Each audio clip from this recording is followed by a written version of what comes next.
Old school Akawa Papadiski.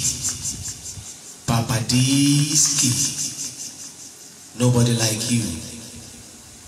Daddy Diski Akawa.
wà ńlẹ̀.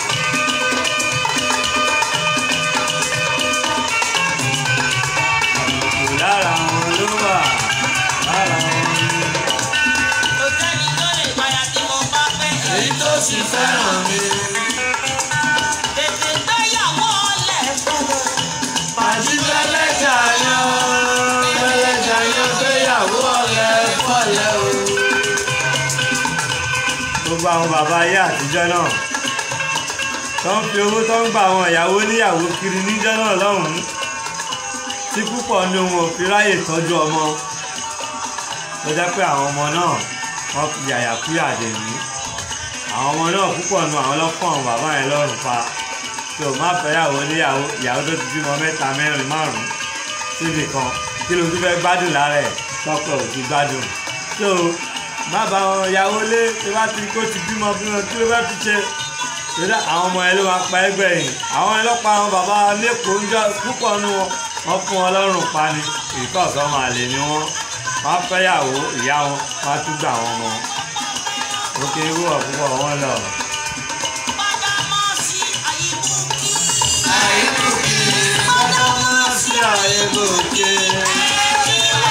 Níjọ́ náà rèé bí àná lẹ́kọ̀ọ́ 1960.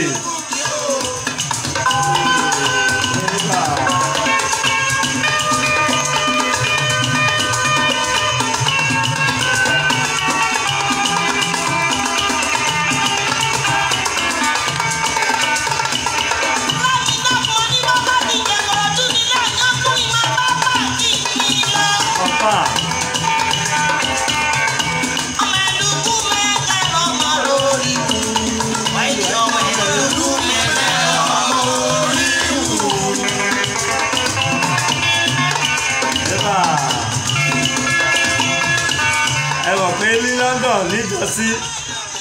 Èkó pọ̀ show là ń ṣe a lè bá wọn ṣe Èkó pọ̀ show lọ́wọ́ yìí because Èkó ò já rárá mo sọ fún yín pé tí bá délé gbogbo nǹkan tójú mi báyìí tó wá ṣẹlẹ̀ máa mú tó ẹ̀yin diaspora ní abroad èmi kárí weight pẹ̀yìn èmi ni mo ń ṣojú yín ní Nàìjíríà ń sìn nítorí bá rú ẹ lójú tó pé àkájẹsì tí gbogbo àwọn ọ̀rẹ́ mi tọ́kọ́lé tán bá èmi mo máa ń lọ bá wọn wò ó pàdé ìyá máa sọ gbogbo kan tó wọ́n lanu ni.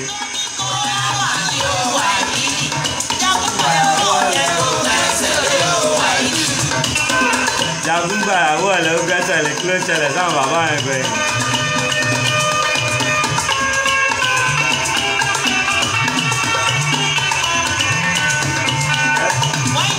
Ẹ mọ̀ pé àkọ́kọ́ fi gbẹ̀dú ṣera wa káàpọ̀ má dọ̀ kọ́mà.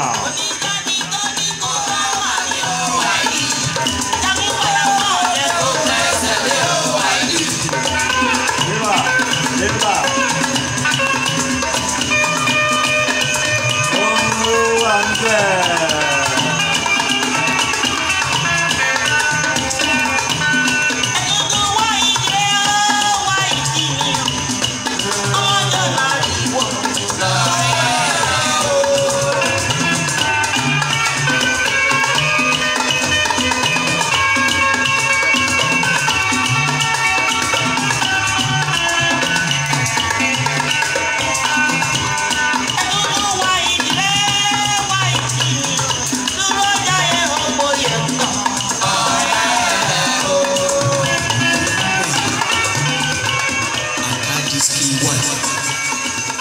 Old school Akawa.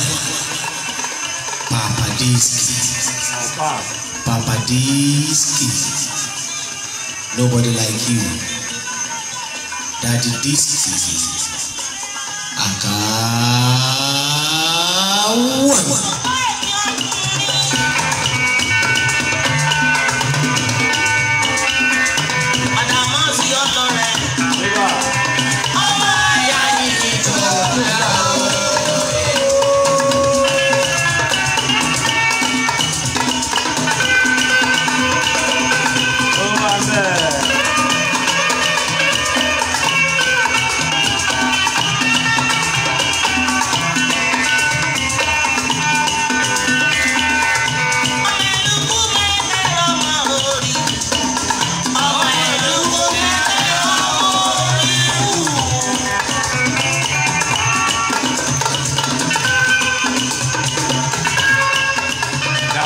Túndé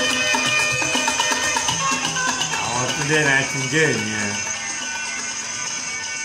àwọn orin táwa bá dàgbà níjọ́ náà lọ́hùn òun nìyẹn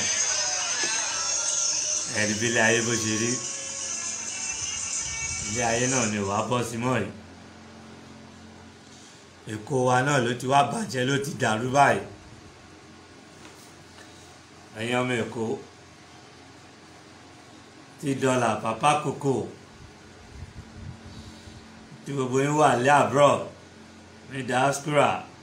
tẹjọ́ ọmọ Èkó gidi tọ́jìjọ́ forí wa sọlẹ̀ sínú Èkó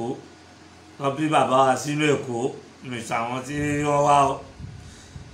ọmọ Èkó yàtọ̀ sí ọmọ Èkó ẹ jẹ́ ká sọ fúnra wa Èkó ò dáa rárá Èkó ti di ibi tí tajá tẹran tí ó ń gbé tó bá ti ní tọrọkọ́bọ̀ báyìí wọ́n ti ralẹ̀ wọ́n ti kọ́lé wọ́n bẹ̀rẹ̀ sí í ṣe ẹ bá rí bó ṣe ń gbélẹ̀ síwájú ilé eku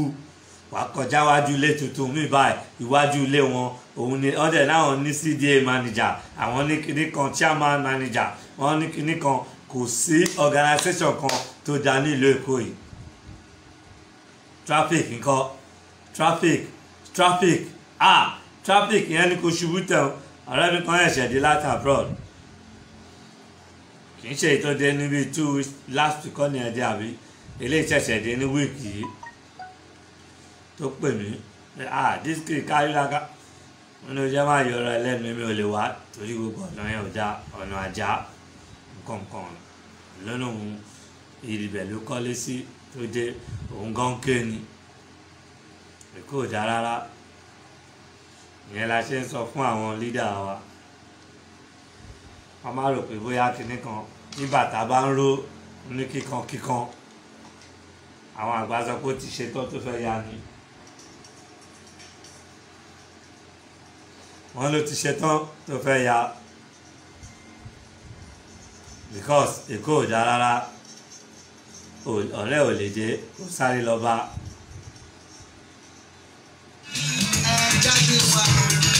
ẹ jáde wá o kẹ wá gbọ́nà sí yàwá o.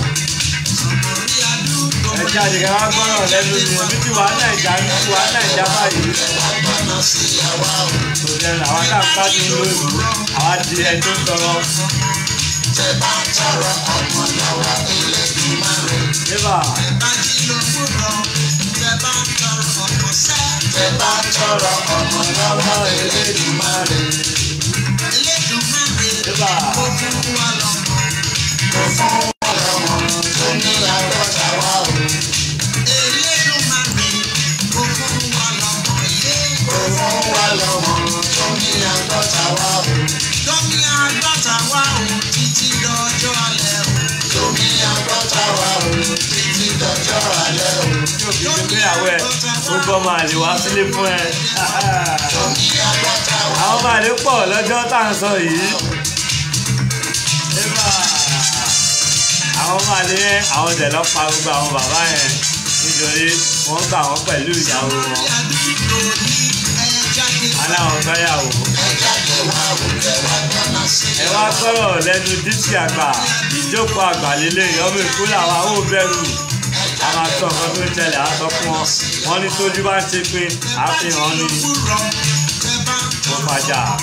tẹ bá ń tọrọ ọmọ lọ́wọ́ Elédùmarè. tẹ bá jí lówùúrọ̀ tẹ bá ń tọrọ ọ̀sán tẹ bá ń tọrọ ọmọ lọ́wọ́ Elédùmarè. sọ̀rọ̀ ọmọ bíbí. kó fún wa lọ́mọ. Eba kó fún wa lọ́mọ tó ní àgọ́ta wa o. Elédùmarè kó fún wa lọ́mọ. kó fún wa lọ́mọ tó ní àgọ́ta wa o. tó ní àgọ́ta wa o títí dọjọ́ alẹ́ o. tó ní àgọ́ta wa o títí dọjọ́ alẹ́ o. tó ní àgọ́ta wa o tí owó lédè wa o. tó ní àgọ́ta wa o tí owó lédè wa o. Kábà lọ. sí o sí o lé sí o lé o sí o sí o lé sí o lé o. Ala. sí o sí o lé sí o lé o sí o sí o lé sí o lé o. sí o sí o lé.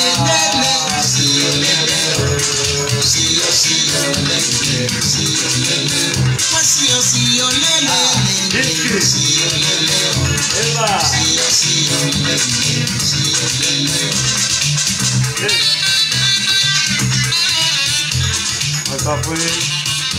àwọn atábẹ̀ sí bí wọn ní 1980 nǹkan ìjẹ́lẹ̀ tí àwọn ọmọ ẹ̀kọ́ tó ṣẹ̀ṣẹ̀ ṣẹlẹ̀ ní o àwọn tó ti ó bá fún sí obìnrin lélẹ́yìí obìnrin nígbà tọmọ ẹ gbọ́ wípé bàbá tóun mọ̀ láti kékeré tó ń tọ́jú ìdàgbà ń ṣe bàbá òun. àwìwíwí ṣẹlẹ̀ ò gbà ó ṣẹlẹ̀ ò gbà ó àfọ̀fọ̀fọ̀ ṣẹlẹ̀ ò ní gbà.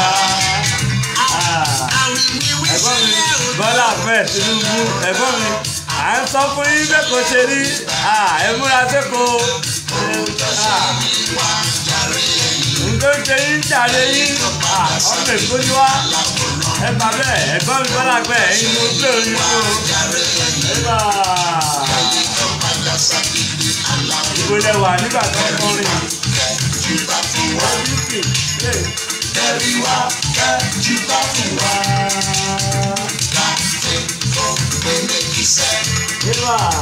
Assistant lè gbé méjìṣẹ́. Ọ̀gá ìgbé méjìlá.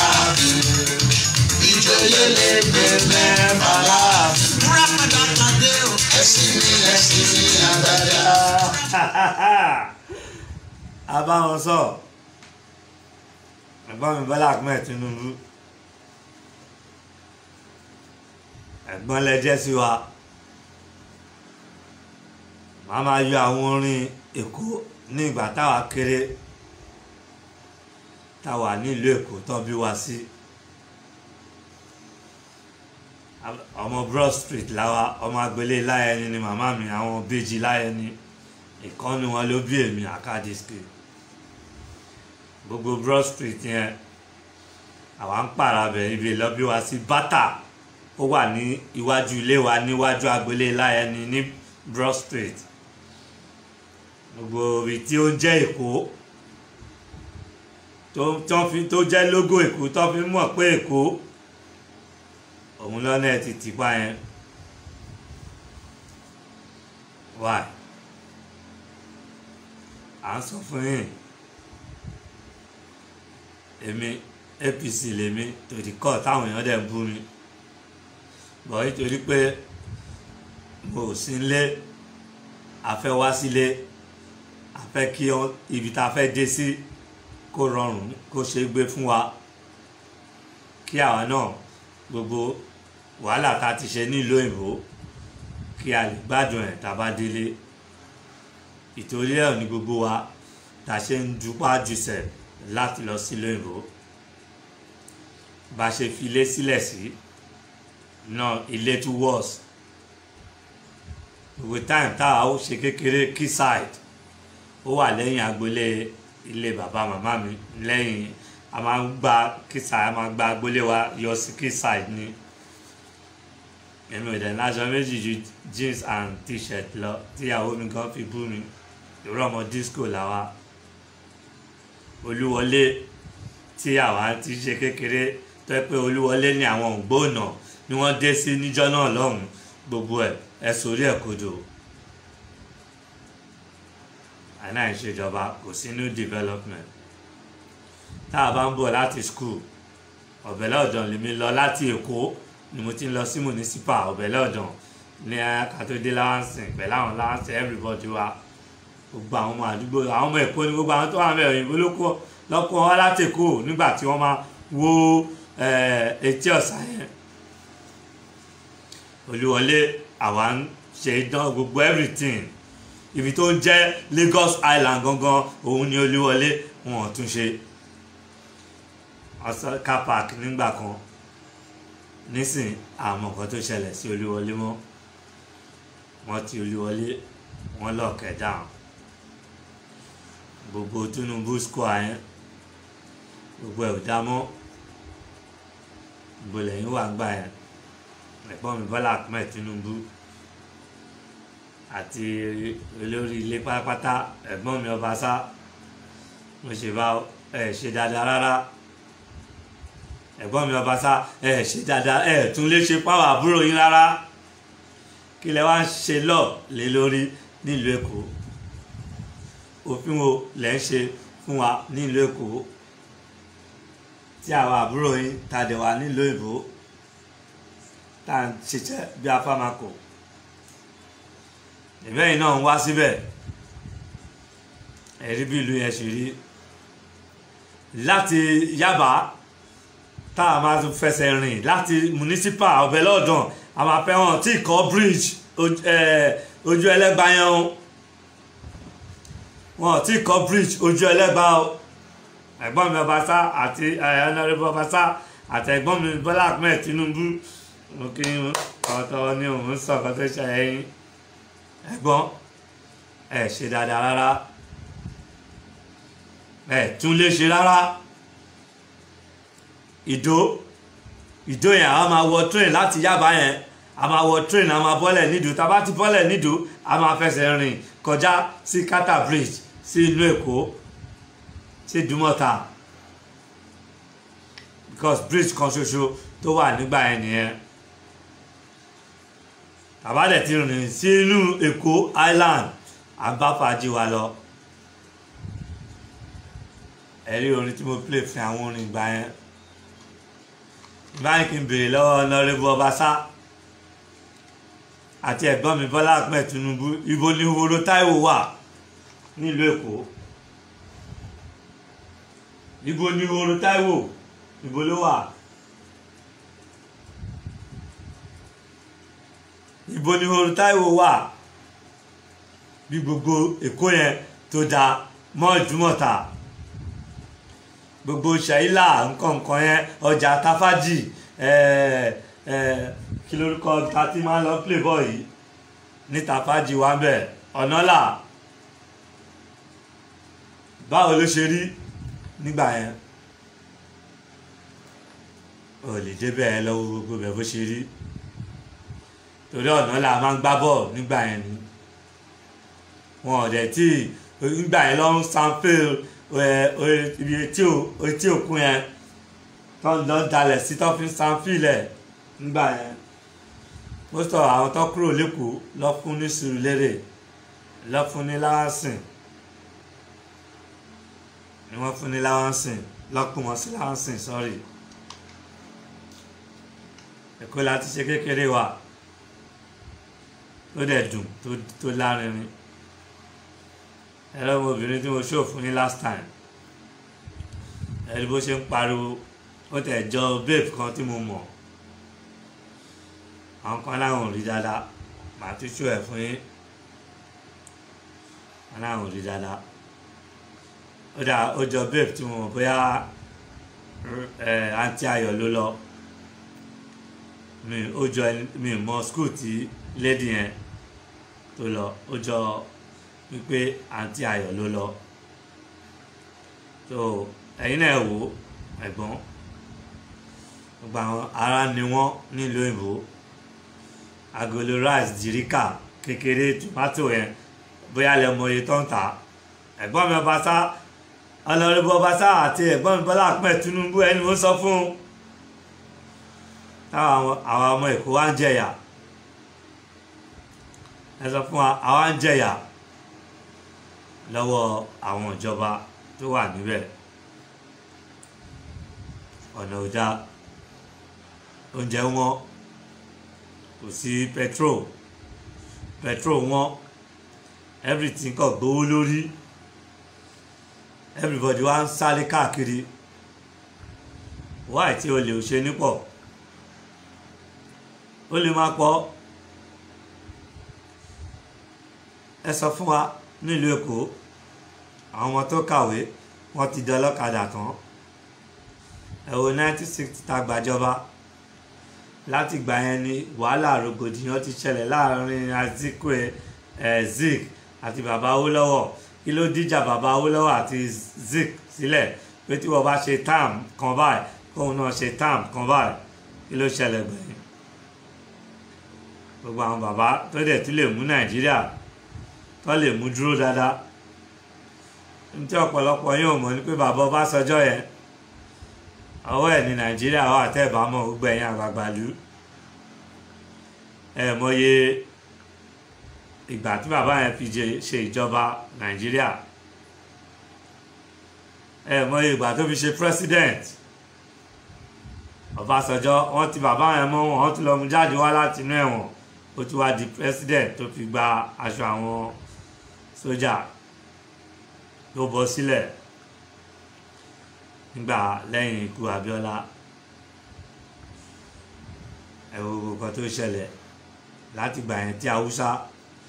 tí wọ́n ti ń dì pẹ̀lú wa up to today owó allocation Èkó lọ sí Àbújá tún school ṣe kò sí good transport o lè rí táìsì tó dáa kò sí táìsì mọ́ọ̀lẹ̀ gbogbo táìsì tẹ̀kùn ní mọ́ọ̀lẹ̀ bus transport kò sí àwọn tó máa mọ́nítọ̀ àwọn ọmọ ọ̀tá tí ó wà lójú títì tí wọ́n bà mọ́tò onímọ́tò jẹ́ tí wọ́n ń disgrace ìmí àmà ṣe bíi pé kò níyàwó máa ń bèèrè lọ ṣé ò níyàwó ni wàá rí aláboyún tó fẹ́ kọjá lójú títì pẹ̀lú ọmọ tó fọmọ dání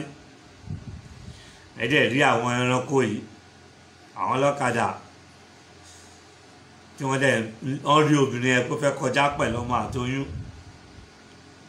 wọ́n dẹ̀ fi machine wọ́n dẹ̀ fi ń lé wọn jí sọ̀rọ̀ anybody wọ́n wá ń gbowó yẹn wọ́n ń gbà wá fi ń kó fẹ́yìn ẹ̀wọ̀n kó owó ẹkún lówó tó wà ń ta yẹn torí kò sí transport àwọn èèyàn jẹ̀yà gan Honorable Ọbaṣá ni ó sọ fún un ṣàlàyé pé ẹ jókòó sínú ọ́fíìsì ẹ̀rù bẹ́ẹ̀ ṣayé ìjọ kan lẹ́gbàgbára ìjọ kan lágbára máa ń kúrò lọ́wọ́ èèyàn mo máa ń sọ fún yín òfin olè wá ń ṣe fún wa ní ìlú Èkó ẹ wo iye ọdún tèmi ló ń lo ìbò níjọ́ tí máa lọ inú òkùnkùn ni mo gbà lọ mo tún padà sí Nàìjíríà òkùnkùn bí ṣe ń sọ̀rọ̀ yìí òkùnkùn ni jẹnẹrétọ̀ là ń lò ṣe rí pé náà kan kú ibo là ń lọ mo ń ṣàlàyé fún yín ni o ibo lẹ́yìn wà gbogbo Leventis Kingsway Honorable Ọbaṣá ní ìgbà tí Kingsway wà lẹ́kọ̀ọ́ ẹ̀gbọ́n mi Bọ́lá Ahmed Tinubu ibo lẹ wà nígbà yẹn Kingsway Leventis àti kí lórúkọ store yìí tí n bá mú yín dé Èkó sìn lè náwó pé ibi tí Kingsway wà ní àbí ibi tí Leventis wà ní lè náwó ẹ kàn ní chance ẹ ní opportunity ẹ di olórí ìlú ẹ tún lè tún lù ṣe dáadáa gbogbo àwọn tẹ gbé síbẹ̀ wọ́n kàn ṣe kátikàti bó ṣe wù wọ́n ẹ lọ wù wọ́n bó ṣe ń ṣe lójú títì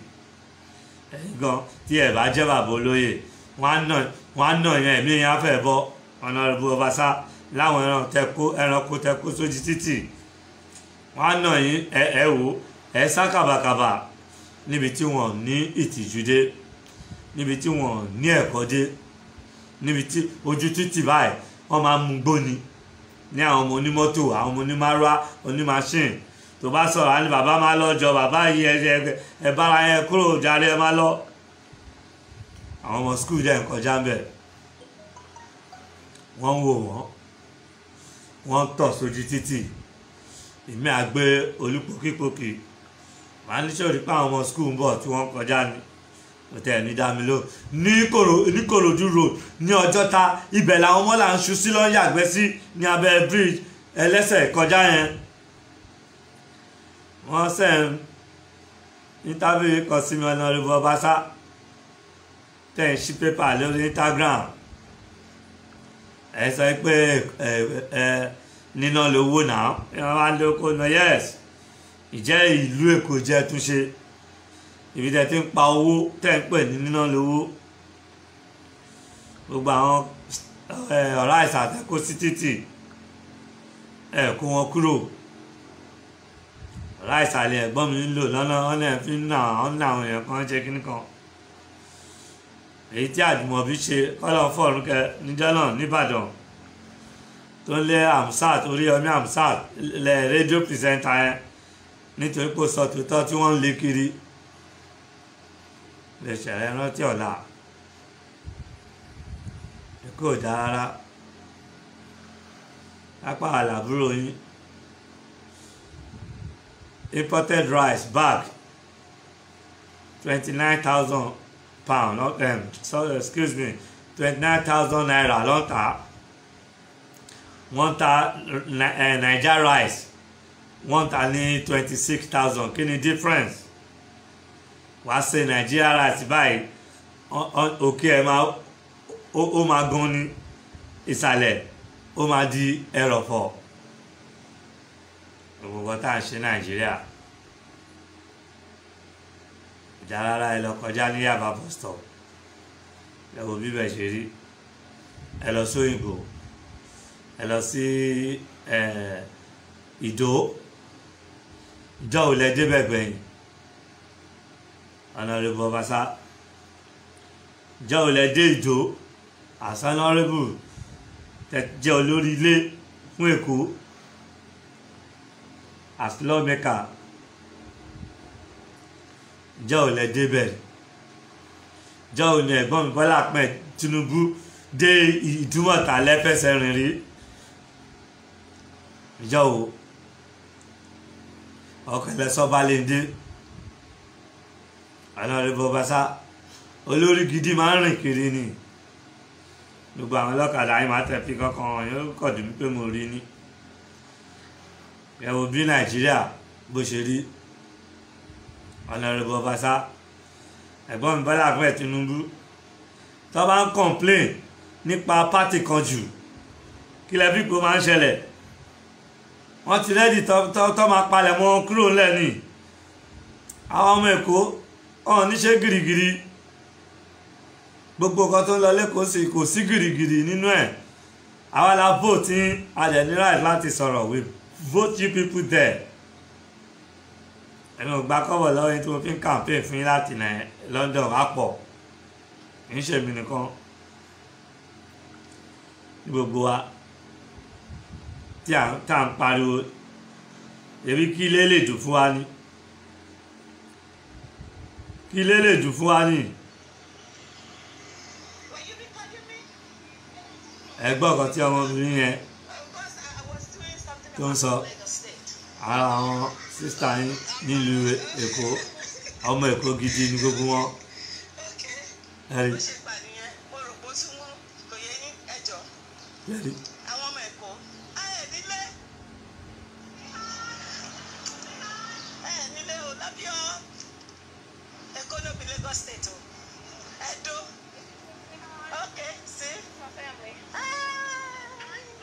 lẹ́yìn gbọ́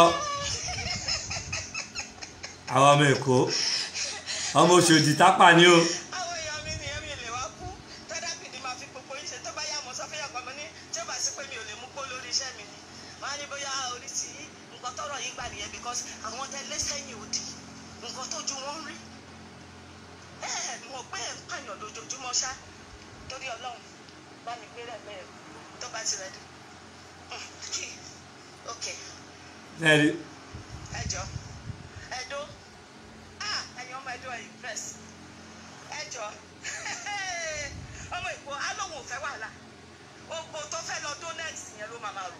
ìyàwó oníyàwó tó fẹ́ gbà yẹn náà máa rò ńgbà tá à ń sọ̀rọ̀ ńgbà tó máa sọ̀rọ̀ á ní bákan ẹjọ ṣé suddenly ní Tinubu wà gbà ní 213 suddenly ní Tinubu ló take over everything kò láwọn tó ń bá ìbò níbi tó ti bẹ̀rẹ̀ kò ní bribe tó ń fún wọn. Yeah, my grandmother is Tinubu. Yeah, ìyá bàbá mi Tinubu. Yeah, bàbá mi Òṣòdì mo ò ní lé méjèèjì kó lọ́nà. Ngbà tí a bá ṣẹgbẹ́ bíbá ìwọ̀n táwọn ọmọ Àkúrẹ́ àwọn ọmọ. ṣe gbọ́ okay jẹ́ okay dúró máa jà yẹ́rí a lot of ọmọ Èkó ló wà ní ẹjẹ́ bẹ́ẹ̀ ń wá sílùú òyìnbó tá à ń jìyà bí burúkú iṣẹ́ mẹ́rin lèmi ń ṣe ń lo òyìnbó iṣẹ́ mẹ́rin 4 jobs pé kí n lè balance pẹ̀lú bills pẹ̀lú àwọn ọmọ àti anybody ẹ̀yin dẹ̀ jókòó síbẹ̀ ní opportunity as Honorable ẹ̀mọ́ yìí tẹ̀ ń gbà ní kò sí good school ẹ lè sanwó teacher kẹ increase owó teacher ní Lagos State láwọn tó kọ́ wa ẹ mọ wàhálà tí teacher ń ṣe ẹ lè fún increase owó wọn ẹ fún teacher ní £30 30,000 naira wọ́n ta bag of rice wọ́n ta ní 29,000 naira ẹ sọ fún mi tí tíṣà kan bá bí ọmọ mẹ́rin mẹ́ta báwo ló ṣe fẹ́ bọ́ àwọn ọmọ yẹn ẹ̀gbọ́n mi Honorable Obasa kí ni nǹkan tẹ́lẹ̀ sílẹ̀ good plan tẹ́lẹ̀ sílẹ̀ fáwọn civil service ẹwà àwọn ọlọ́pàá Nàìjíríà ń ṣiṣẹ́ gan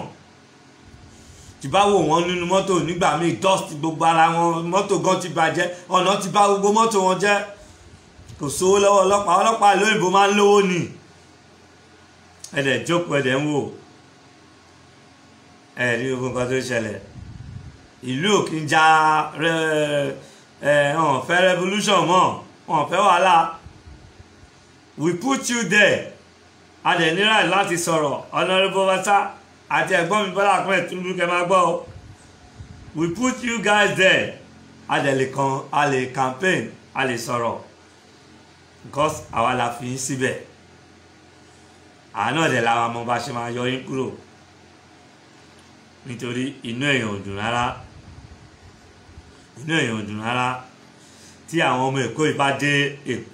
Èkó ń sìn wọ́n máa ké ni ẹ̀wọ̀bọ̀ kan ló ṣẹ̀yẹ̀ dé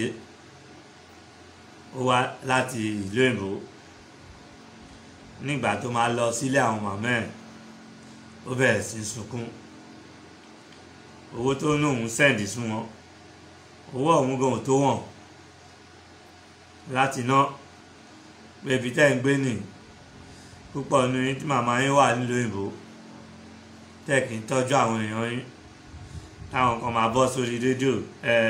táwọn máa sọ pé kọ́ máa ran àwọn ẹbí wọn lọ́wọ́ kọ́ máa èmi sì máa sọ Ẹ̀ríkẹ́mi Olúnlọ́yọ̀ ni níjọ́ kìíní tó bọ́ sórí rédíò Instagram àbí kí ló pé stop spending money to your relative ó ń sọ kò ní òṣì ní ó mọ̀ pé ègún ni cost ni fún ẹnikẹ́ni tó bá ní kọ́ máa fún èèyàn kan ní owó tó bá lè fún ọ lówó dákẹ́ máa wò ní tiẹ̀ ó wá fall sick ó tún bọ́ sí orí iwájú kámẹ́rà ó sunkún òréyàn ràn lọ́wọ́ ẹ̀ mọ́yé ọdún tó gbá Amẹ́ríkà ó ń sọ slam ó ń sọ fún náà lánàá ẹ̀jẹ̀ tún lù ṣe ẹ̀gbọ́n mi èmi ò ń bẹ̀rù láìsọ ọmọ Èkó gidi làwà ẹni bó ṣe ń ké bó ṣe ń sọ̀rọ̀ ó jọ léèdì kan tí mo mọ̀ tó lọ sí rẹ̀ gáà gbogbo wa ẹlẹ́tìn sẹ́tì ìsàlẹ̀ Èkó ọ̀bùn Èkó Òṣòdì omi dúdùn ẹni ọwá nǹkankan gbogbo bẹ́ẹ̀ lọ́wọ́ gbogbo bẹ́ẹ̀ sìn Honorable Obasa ṣe dáadáa rárá ẹ̀gbọ́n múnú àwọn àbúrò yín múnú wa dùn rárá Èkó dá o èmi ń bú àwọn èèyàn ló ìbú gbà yẹn wípé àjò dàbílé yes bẹ́ẹ̀ ni àjò dàbílé máa ń bú àwọn èèyàn pé wọ́n fẹ́ lọ́lé wọn táìmì ẹ̀mí ti ń palẹ̀ mọ́ ńgbà tí mo ti gbọ́ tí bàbá Fáṣọlá yẹn tó ti tó Èkó ṣọmọ ọkọ ní Fáṣọlá àmúṣọmọ ń tún sọ èmi mọ aláàjì mo mọ dáàdì ẹ̀ Fáṣọlá gan fúnra ẹ̀ mo mọ dáadáa àìjọ máa ń ṣe fàájì lọ́ọ̀kan barak ní Ọbalẹ́ndé ni tó bá sì lè rántí táìm tó ń fa sìgá mi mọ̀ bó ṣe mu sìgá ẹ̀ tó ló máa ń mu sìgá gan aláàjì èmi máa ń kó ẹran ẹ̀gbọ́n mi ọ̀nkù mi sọ́rè àká lọ́jà nílé àwọn aláàjì Fáṣọlá tílé wọn wà ní ẹ̀yìn rándù ni gbogbo Èkó dáńgbà yẹn ìjọba fún ẹ̀ ọ̀pọ̀lọpọ̀ nílé LTPC nǹkan ẹ wo gbogbo lè ṣíta yẹn ẹ lọ síbẹ̀ gbogbo ẹ ti dọ̀tí eléyìí tó pé rẹ̀ Honorable Hakeem Dixon ẹ̀yìn nínú blọọkì ẹ̀ nísàlẹ̀ igbó ló ń tà ń bẹ̀ wọn ò lè túnṣe tó ti jẹ́ Surulere chairman rí nígbà tí wọ́n á ń dìtẹ̀ àwọn èèyàn máa ń pè mí ọ̀rẹ́ òde bá sọ̀rọ̀ ẹṣin ló ń gùn kiri adé àpè kò gbé fóònù wa wọ́n ti gbàgbé pé ọlá máa wá ó máa lọ ọlá máa wá ó máa lọ ẹ lọ sí àdúgbò Wàsíù náà ní Fálolú àbí Èkó lolúkọ́ ni ẹ lọ wo bẹ̀ ẹ máa ké ni old car àlòkù mọ́tò tó ń bá lò ẹ̀yin ò ní plan fún mọ́tò tó ń gbé sójú títì kẹ́wọ́ wọn dànù God bless Britain wàá gbé mọ́tò tí ò ní rotas wàá gbé sójú títì wọ́n máa clap wọ́n máa gbé nínú àwọn wọ́n á gbé truck ńlá truck ńlá àwọn mọ́tò tipa táyà ò ti já tẹ́ bá rí gbogbo táyà kò ní wíṣkì kò wọ́n lè ń gbé sójú títì ó lè ń cause traffic obstruction fún àwọn èèyàn láti kọjá ṣòfin láti wọ́ gbogbo yẹn kúrò Honorable Obasa hàn pé kálukú ó máa ń ní bí Ọlọ́run bí ilẹ̀ ṣe máa ń dájọ́ fún kálukú ẹni tí ò bá tún lè ṣe kí lè wá ń ṣe lọ́ọ̀lé lórí wàá dúró sí bus stop tí BRC ò bá wà ò lè rí bọ́ọ̀sì BRC dẹ̀rẹ́ wọ́n ní gọ́ọ̀mẹ̀ntì kan ló ní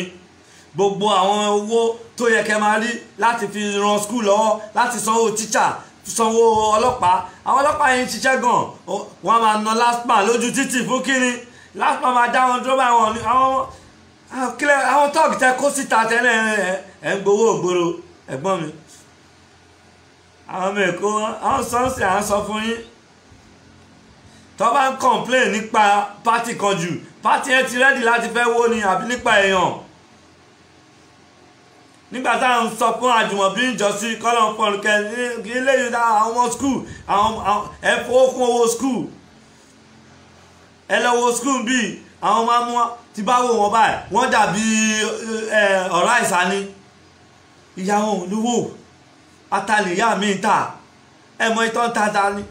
tó bá rí ata 50p sorry 50p 50 naira ẹ wò pé èèyàn mi ata ìbáwò lọ sí fẹ́ rà 100 naira ń kọ́ ẹ bá wo irú kólóbó báyìí irú táwọn ará ń gbà kan kólóbó báyìí ni ìjọ òlẹ̀ ti dọ́jà rí tẹ bá lọ sí gbogbo bẹ̀rẹ̀ Honorable Obasa ẹ mọ̀ nǹkan tẹ máa ṣòfin lé lórí lẹ́kọ̀ọ́ náà gbogbo títí ẹ gbé iṣẹ́ fáwọn tí wọ́n mọ nǹkan ṣe wọ́n á kó gbogbo ìdọ̀tí lójú títì wọ́n máa pílẹ̀ síbẹ̀ gbogbo ìdọ̀tí á fi dànù síbẹ̀ àwọn ọ̀kadà á débẹ̀ wọ́n á fẹsẹ̀ dànù nítorí ojú ń kọ́ wọn onímàrúwá á débẹ̀ wọ́n á bọ́lẹ̀ wọ́n á wọ́ gbogbo lẹ́yìn dànù ta ló mú wọn kò sọ ọlọ́pàá ò tó eléré náà ń kó mọ́pò ẹ mú mọ́pò Honorable Obasa ẹni mo ń ṣàlàyé fún yín o ẹ mú mọ́pò ẹ sọ àwọn mọ́pò di ọ̀rá ìsà lẹ́yìn eléré kò sí eléré gbogbo wọn tó ní mọ́pò mo bá police ta ní ayé ìjọ sí 60 70 hàn bí ẹ̀dá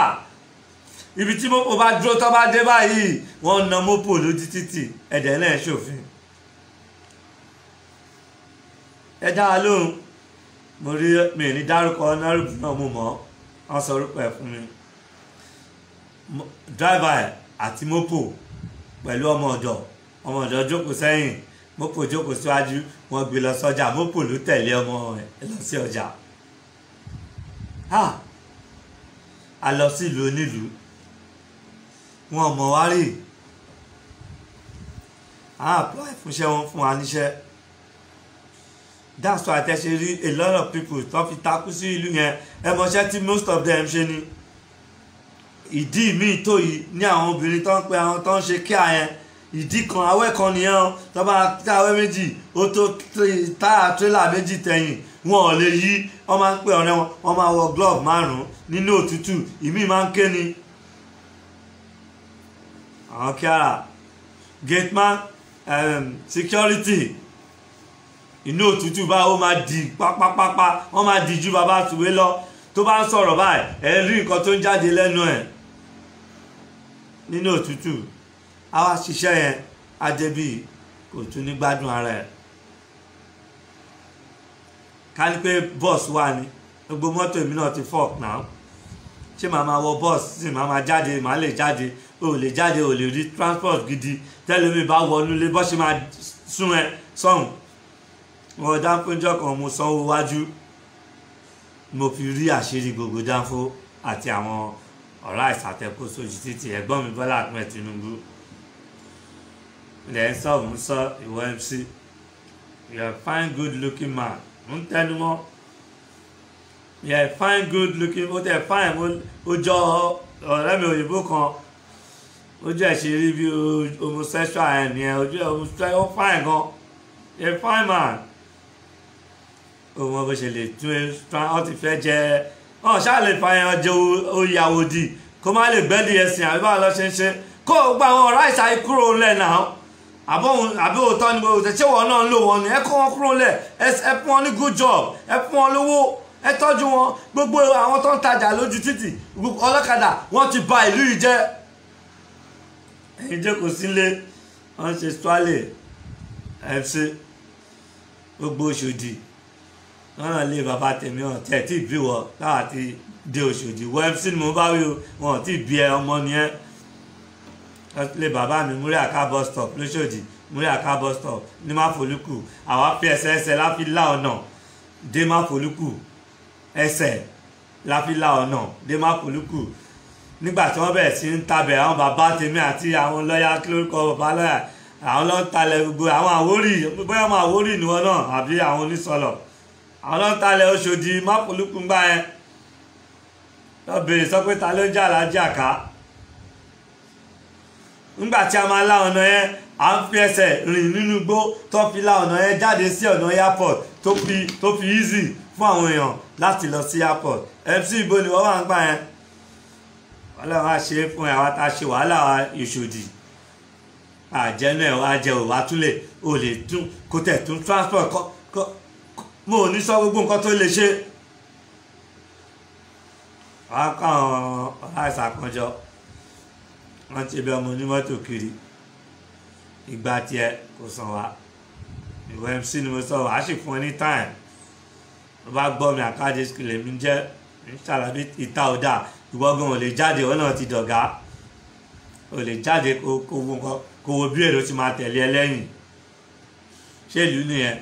ìlú òyìnbó kan rí mayor kan rí MP kan akọ̀ máa kọjá lára ẹ̀ gbogbo ẹlẹ́ à ń lọ ni gbogbo àwọn tó ní wọ́n máa tẹ̀lé yín lẹ́yìn ni. Kódà MC Olúọmọ ẹ tún èkó ṣe wáyé pé lóòótọ́ ọmọ ọkọ nìwọ náà. MC Olúọmọ wọn ni mo bá rí o bẹ́ẹ̀ lọ́n sọ fún mi pé tí kankan bá ṣe mi mo ti mọ ibi tó ti wà. Èmi ò ń búyàn máa ń ṣàlàyé pé hàn ní èmi bí ṣe máa ń sọ wọn tọ́pa lọ́mọ mi tọ́ ní èmi búkún ẹ̀ èmi máa ń sọ tọ̀rọ̀ ni. Àwọn rédíò station ẹgbẹ́ mi wọ́n kọ́ wọ́n fẹ̀sùn kàn mí pé mo ń búkún ẹ̀ bí ọ̀tẹ̀ àwọn Yorùbá wọ́n á set àwọn ọlọ́pàá sórí station mi. Ọlọ́run tó bá ṣe ń ṣe iṣẹ́ ọba ara ni ọmọ àwọn ọmọ yín ló ń lò torí àwọn tẹbí ọmọ sí ọ̀hún tó gbọ́ Yorùbá àwọn wá rí pé èmi mo láìkí sọkúsọ gan ọ̀rọ̀ Kùkúmbà àti Two Sister ni mo ń sọ Kùkúmbà mi ò fẹ́ máa pè bẹ́ẹ̀ Kùkúmbà ẹ̀ ṣàtìyẹ yín Cropella tọ́jà pẹ̀lú Two Sister Òṣòdì ìbejì táwọn ń pè ní Two Sister ni àwọn yẹn kọ̀ bẹ̀rẹ̀ sí rẹ́rìn ní ọ́fíìsì ni ọ̀gá ọlọ́pàá àwọn òpin àníkẹ́ máa ṣọ́ station yẹn rẹ́rìn ọdún àyè òbúkún yẹn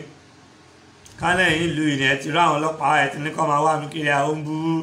Tinubu èmi ò ń búyàn mi ò bú Tinubu mi ì dẹ̀ bú ọ̀nà rí bọ́bá tá à ń sọ nǹkan tó ń ṣẹlẹ̀ fún yín mo ń sọ bí ìlú ṣe rí nígbà yẹn tí ẹ̀dẹ̀ lè tún ìlú ṣe di èní yìí ẹ̀wò ẹ̀ máa ń sọ tó tọrọ ni ẹ̀rù bí wọ́n lè gbé kó lọ́wọ́ yín ni pẹ̀lú gbogbo wàhálà tí everybody ti ń complain yìí ìgbà tí mo dé kí n sit yín down màmá play mi ó kàwé mo ní fẹ́ play voice àwọn èèyàn fún yín wọ́n máa gbọ́ gbogbo nǹkan tó sọ báwọn ọmọ pé sọ̀rọ̀ yín màá ní ọ̀gá o wáyé tí kò wá di báyìí wọ́n lè vote party yín out tẹ́ ẹ̀ bá mọ̀ ṣe ẹni bọ́ ṣe vote yín ní Ẹdó ẹni bọ́ ṣe vote yín ní Ìbàdàn Èkó ò gbọ́dọ̀ bọ́ lọ́wọ́ yín tó bá bọ́ lọ́wọ́ yín kẹ́ tó rí gbà kẹ́ lọ ṣiṣẹ́ lórí gbogbo kan tí mo sọ kẹ́ stop láti máa lo agbára lórí àwọn èèyàn suffer gan. People are suffering in Lagos State. People are suffering seriously in Lagos State. Ẹlòmíì ò lówó tó máa fi jẹun wẹ́dà ò níná tó máa fi ṣiṣẹ́ báwo ló ṣe fẹ́ mú lọ sílé fún ìyàwó ẹ̀ tó máa fi jó burglary tó máa fi bá wọn jó nǹkan kan. Àwọn tó ń jẹ wọn rí iná láti fi power fridge àwọn kò síná ṣá gbogbo oúnjẹ sí fridge ó máa bàjẹ́ ni wọ́n paná wọ́n tàn wọ́n paná ṣé Èkó ẹ̀ lè ṣe náà sí kúkúrú ayé ni kò sọ̀rọ̀ violent kò sọ̀rọ̀ ọjà wọ́n máa silent vote yín out ni. Honorable Obasa yìí mo bá rí o àtẹ̀gbọ́n mi Bọ́lá Ahmed Tinubu ẹ má yẹ kí yẹn ṣẹlẹ̀ rárá. Gbogbo nǹkan tí mò ń kà fún yín ẹ try láti tètè ṣe òfin lé lórí. Ẹ rán àwọn èèyàn jáde kí ló dé tọ́jà wọn tó yìí. Àwọn èèyàn wa dẹ̀rẹ̀ níṣe ni wọ́n tún fi owó kún ọjà. Ẹ wo epo tó wọ́n yìí sìn níṣe làwọn onímọ́tò àwọn èèyàn fẹsẹ̀ rìn ní. Mo lọ sí Ládìpọ̀ níbi tẹ́ ẹ̀ ṣiṣẹ́ dáadáa dé. Àwọn Yíbò ní kí ló ṣubú táwọn pẹ̀lú spare part. Kẹwàá wo bí wọ́n ṣe ń charge àwọn èèyàn pẹ̀lú spare part bọ́n ṣe ń gbó part tòkunbọ̀ tí ò dá. Mo lanu mo pariwo ni pé kí ni gbogbo lè. Part táwọn máa mú ṣeré. Ẹ tún lu ṣe ọ̀nà rẹ̀ náà yan mẹ́kọ́ gbogbo ibi tí mo kà pé ibo ni Horo Táíwò wà ẹ̀gbọ́n mi Bọ́lá Ahmed Tinubu àti Honorable Obasa ibo ni Horo Táíwò wà ẹ lọ sí gbogbo bẹ́ẹ̀sìn Ìtàfàjì ẹ lọ sí gbogbo bẹ́ẹ̀ nígbà táwọn ń wo fíìmù káàkiri ní ṣàìlà ní gbogbo àwọn fíìmù yẹn kọ́lọ́n pọ̀ nǹkẹ́ dára sí ẹ mọ bí ìlú ṣe nígbà yẹn nígbà tí àwa wà MC wọn mo bá rí olùkó ìwọ nìkan ló ṣọmọ ta ni àwọn èèyàn wà tán ṣọmọ ta nígbà yẹn àwọn ń jà láti máa lọ bá àwọn ẹ̀kọ́ àwọn máa ń gbèjà àwọn obìnrin tó máa ń rape ni senior league intersport student kí là ń pe football gbogbo táyì tó bá ń gbá bọ́ọ̀lù lẹ́kọ̀ọ́ àti pẹ̀lú àwọn kí lórúkọ star shooting star bí lóríṣiríṣi ẹ̀rẹ́kọ̀ọ́ bó ṣe rí ni mi mọ̀ bóyá ṣe ń gbá bọ́ọ̀lù lẹ́kọ̀ọ́ mọ́sìn Èkó dùn ẹ tún gbọ́ orin Èkó díẹ̀. Orin táwa fi dàgbà lélẹ́yìí orin mo máa ń sọ pé ọ̀rọ̀ ni orin àwọn èèyàn tí Ọlọ́run fún ní talent láti fi kọ orin òun ni wọ́n fi ń kọrin.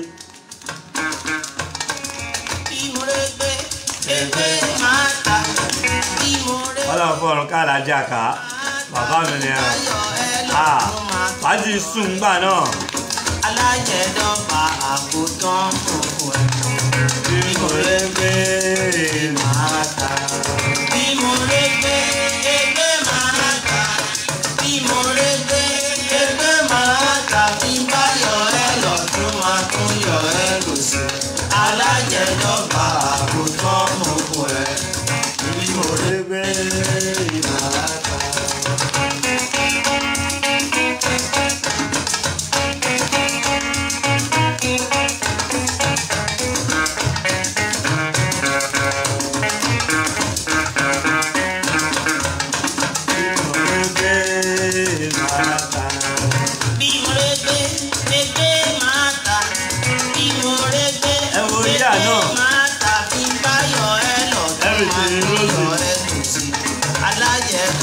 Ẹ wá nǹkan tẹ máa ṣe sólúwọlé o lẹ́kọ̀ọ́ ẹ wá nǹkan tẹ máa ṣe sólúwọlé o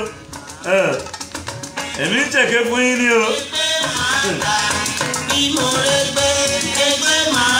Ẹ mú gbogbo star àwọn ọmọ Olúwọlé ẹ para wọn wọ́n torí pé agbára wà lórí ẹ kó sójà ẹ kọ́ ọlọ́pàá lọ sí gbogbo Èkó gbogbo ẹ̀ẹ́dẹ̀ develop anything ẹ̀ẹ́dẹ̀ náà yẹn ọmọ Èkó ẹ wo ìbò gbogbo ibi táwọn ọmọ wọn ti ń ṣeré wọ́n fẹsẹ̀ sókè ni wọ́n rẹ̀ fi wọ́n tà wọ́n ti fi Èkó bí kiri sí. Àyàtò èmi lòdì sọ̀rọ̀sọ̀rọ̀ ẹ sórí mi àdàmú. orí mi lélẹ́rẹ́ o tó pé wá. Ọ̀rẹ́ mi Ọmọ mi ló ní jùjú o tó pé mi àwọn. Orí mi àdàmú. orí mi lélẹ́rẹ́ o Èmi tó àbàdà. pé wá. Orí mi àdá. Ọmọ mi ló ní jùjú o tó. Ẹ̀gbọ́n mi Obasa ọmọ ọdún mélòó ní ìyàwó lọ́sẹ̀ orin yìí ta ló kọrin yìí. Ẹ̀gbọ́n mi Bọ́lá Ahmed Tinubu ìyàwó lọ́sẹ̀ orin yìí ta ló ṣe orin yìí nílùú Èkó. Gbogbo ta ló ń jẹ́ Chief Paramobi Honorable Obasa ta ló ń jẹ́ Chief Paramobi ta ló ń jẹ́ Easy Life Honorable ta ló ẹ̀gbọ́n mi Bọ́lá Ahmed Tinubu ta ló ń jẹ́ Easy Life tálẹ́ kí lorúkọ Ajírọ́bọ̀ of Lagos ní táìmù yẹn. orí mi àdá. 60s 70s ẹ sọ fún wa. orí mi àdá. orí mi lélẹ́rẹ́ odò pé wá. orí mi àdá. ọmọ mi lọ ní jùjú odò pé mi àwọn. orí mi àdá. orí mi àdá. ẹ̀dá mi àkẹ́rẹ́ tán.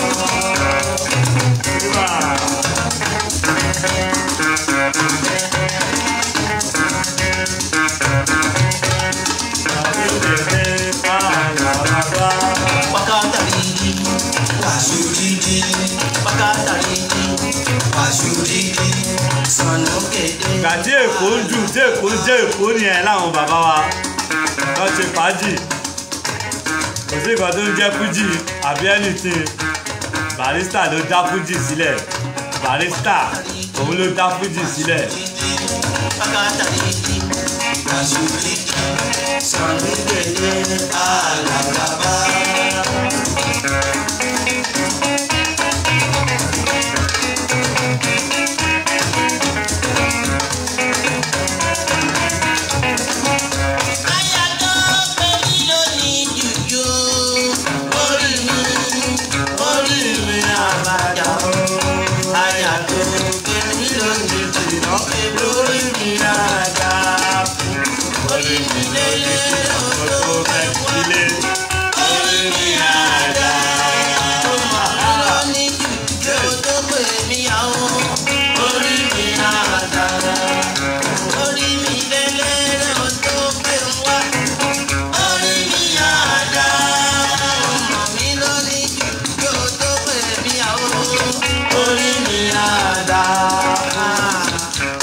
Ẹ gbọ́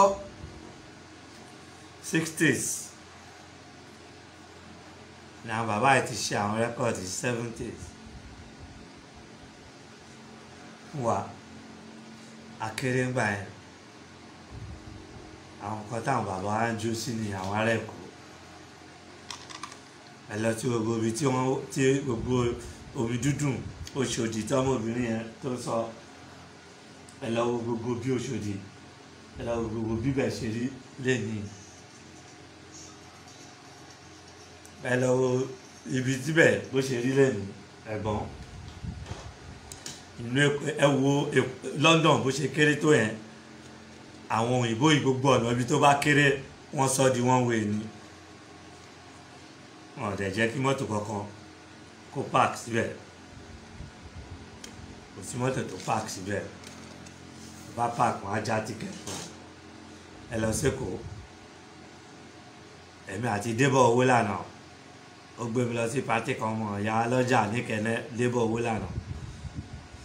torí mo mọ Èkó mọ́ but èmi mo drive but Débọ̀ ló fọ̀nà mọ́ mi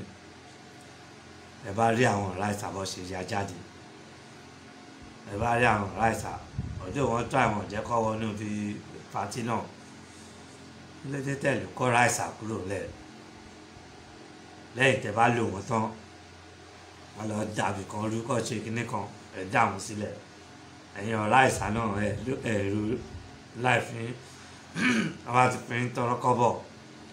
ẹ̀ bá ti nà tẹ́ wo dàkúdà tẹ́ ń dà most of you ìta ló ń sùn ìmàmá mi báyìí inú àmà tó bá rí ọmọ ẹ̀ á máa sunkún nítorí o ti lọ join ẹgbẹ́kẹ́gbẹ́ o ti mu drug o ti mu gbó o ti mu nǹkan tí ò yẹ kó mu wọ́n bá ti fún yín lówó díẹ̀ wọ́n máa ń dá kí wọ́n máa rorí ẹ̀rù kò sí ọ̀rá ìsà ní London ni wọ́n wà God bless Britain God bless Britain wọ́n máa ń palẹ̀ wọn ní kọ̀ọ̀kan ni ìkọ̀ọ̀kan ni wọ́n ń ṣe gbogbo ìta ọlọ́pàá máa dé tán máa ṣe gírígì táwọn máa pariwo bí àwọn bíi méjì onímọ̀ ọlọ́pàá mẹ́ta ni wọ́n báàdì lọ́ máa fi wọ́n kọ́ wọ́n máa mú ẹ báyìí wọ́n á lẹ̀ ti rédíò mọ́tò ọlọ́pàá tó máa fi dé tó bá lẹ̀ ti gbé lọ́wọ́ wọn fi ṣe jáwọn sẹ́nìtì wọ́n ti deport ẹ̀ ẹ lè ṣe ní Nàìjíríà lẹ́kọ̀ọ́ bíi gbogbo àwọn ọmọ arókè àwọn ọmọ ìlú tọkàn wa tó wá ń dà ìlú Èkó rú tó ń ba ìlú Èkó tó ń ba iṣẹ́ ọwọ́ yín tó ń bàjẹ́ tó ń jẹ́ kí iṣẹ́ ọwọ́ yín kó jáde nítorí ẹ̀ ní good adviser pàdípàdí lẹ̀ ń ṣe bẹ́lá sọ̀nà oní pàdípàdí government we dey òun ló máa ń ba iṣẹ́ jẹ́ ni ní kan tó jẹ́ mo gbọ́ mo bèrè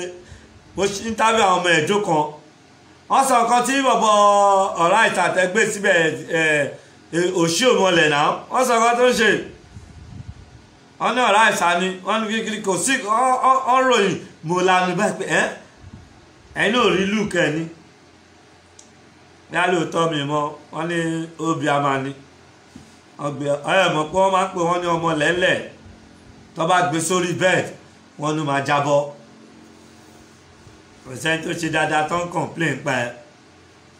ẹ wo ní mayor of London sì ṣe bí labour ni òun kọ́ làwọn èèyàn ti ń complain pa ẹ̀ yẹn tó ń sọ gbogbo ọ̀nà di conjunction service road ẹ try láti tó èkó ṣe ẹ̀gbọ́n mi one ẹ kọ́kọ́ wá bẹ ṣe máa ẹ wá àwọn contractor tó dáa tá a bá ń ṣiṣẹ́ tá a bá lọ ṣe ọ̀nà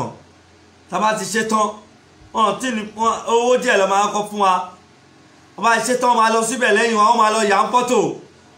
ìlú òyìnbó lọ́lọ́pàá rẹpẹtẹ ọlọ́pàá wọn ní fọ́tò kámẹ́rà lọ fi mú yan èmi tí mò ń sọ̀rọ̀ ìtọ́ fi gba license mi kámẹ́rà lọ fi mú mi toróòrù lèmi ń rìn Britain òru ni mò ń rìn mo lè kúrò bí kí n lọ sí Doncaster mo lè kúrò bí kí n lọ sí Manchester mo lè kúrò bí kí n lọ sí anywhere tó bá wù mí má lè kúrò gbogbo joint alẹ́ ni máa ń ṣe fàájì náà jẹ́ kámẹ́rà báyìí mo wọ̀ tí mo wò sí mo lọ́lọ́pàá mo rí nǹkan bọ̀ mo mọ̀ pé hidden camera wà bẹ́ẹ̀ lọ́lọ́pàá ní kámẹ́rà kò sí ná ṣe lè ṣe gbogbo yẹn wà lè try a lè move forward now tẹ bá ní àwọn tó ní kí làwọn lọ lóyìnbó fún kí lẹ́yìn náà wá lóyìnbó tẹ bá wá sí lóyìnbó ẹ̀ ń wọ bọ́ọ̀sì ní náà kò sí ọlọ́pàá gbogbo àwọn ọlọ́pàá yìí máa dúró sí airport bí iná lọ rú ọba sá tẹ bá dẹ̀ máa mú èèyàn kọjá ní guard kan kò lè wọṣọ ọlọ́pàá ní Britain kò hàn bí dáadé bẹ́ẹ̀ ìgbà ara là ń búra ọba mẹ́wàá ìgbà mẹ́wàá ni wọ́n ní ẹnìkan ò lè lo ipò pẹ́ ọ́fíìsì ló máa ń rẹ́yìn akọ̀wé nǹkan tó dẹ̀ máa ń da fún wa nílé ayé tọ́lọ́ba tó gbó ọwọ́ ẹ̀ sókè ṣe dáadáa sí àwọn tó wà sọ̀rọ̀ àlẹ́ ó tán ìrìjọ tó bá máa lọ àmú nǹkan kan wá lé ayé àyẹ nímú nǹkan kan lọ nígbà fi nǹkan kan hàn yín kẹwò ẹjẹ àtúgbà àwọn orin àwọn bàbá wa nígbà yẹn lẹ́kọ̀ọ́.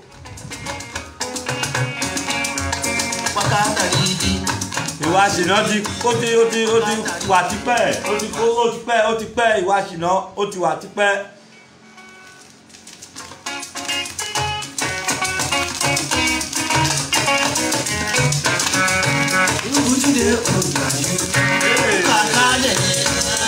Bọ́lá ń kọ́ orúkẹ́ bàbá mi alájà ká. Sunday báyìí 5 o'clock àwọn rẹ́kọ̀dì kéékèèké yẹn àtàwọn awó ńlá yẹn èmi máa tó. Báyìí bàbá mi ogún torí pálọ̀ ẹ̀ gan-an bí pálọ̀ àwọn ẹlẹ́wọ̀n báyìí torí ó bímọ púpọ̀. Àwọn rẹ́kọ̀dì yẹn máa láàárọ̀ láti 5 ló ti máa gbọ́ àwọn bẹ̀ẹ́dù àwọn bàbá Èkó.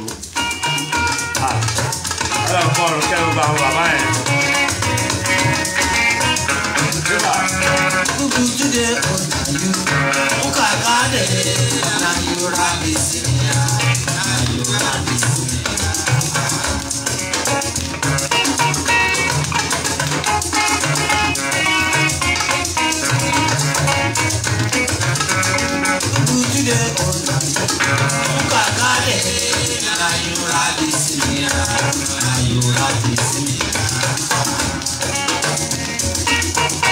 Eva, oh, amen.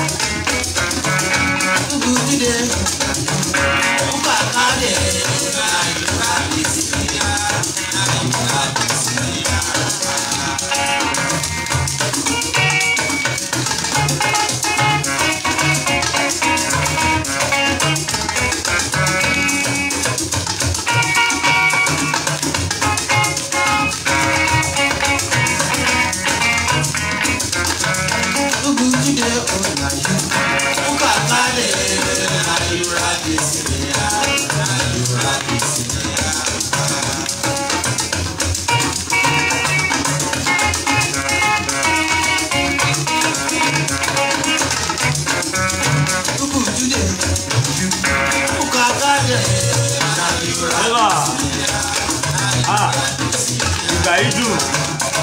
àjẹkéré tó tó tẹ̀ ń pè mí kò sí trade. Honorable Obasa ẹ̀gbọ́n mi Bọ́lá Ahmed Tinubu ẹ̀dẹ̀lẹ́yà kò sí train nílùú Èkó níbi tó ẹ pé capital of Naija ibẹ̀ ní capital Naija wà tẹ́lẹ̀ ibi tí train dẹ̀ wà ẹ pa gbogbo ẹ̀ ò function mọ́. O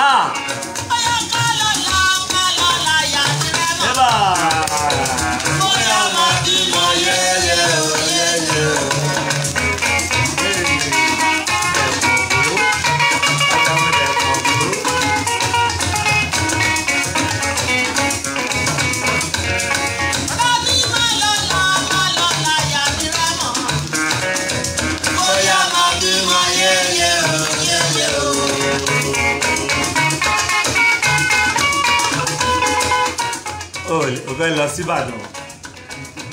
grandpa mo ń bọ̀ ẹ má bínú sà ọlọ́run àpọ̀rún kẹ́yìn gbogbo ibi tẹ́ wà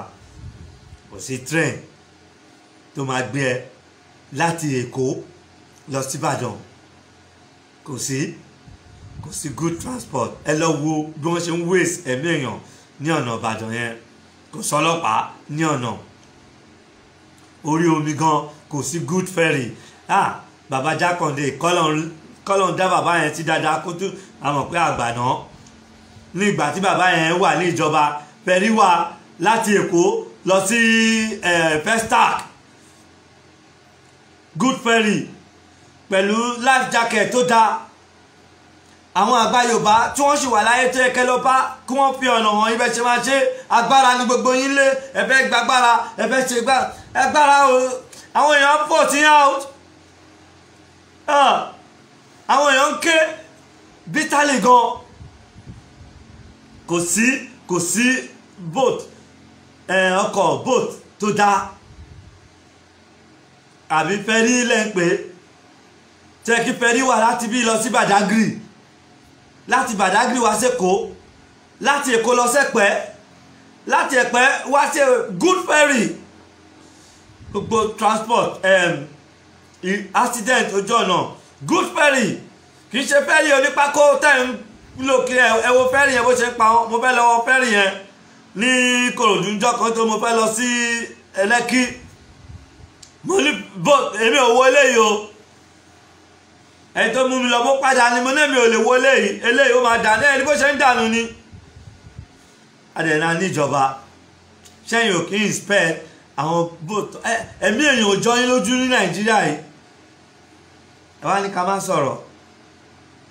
ó ń ṣèjà n tó ń dùn èmi jù àwọn ìyá tó máa ń jó níwájú kámẹ́rà àwọn ìyá tí pápá tẹ́ pé wọ́n change pápá wọn tí pápá tó ti dọ̀tí tó ń tẹ̀ ń kúló tó ń jó ẹ̀ ní 4 years wọ́n máa ń ráre gan ní ìdí 4 years tẹ́ máa ń lò wọ́n torí Britain máa ń rí wọn máa wà kára wá dá gbogbo ẹ̀ máa ń lẹ́ gbogbo bẹ́ẹ̀ náà ládé tí ọ̀nà yóò da inú Èkó wa no.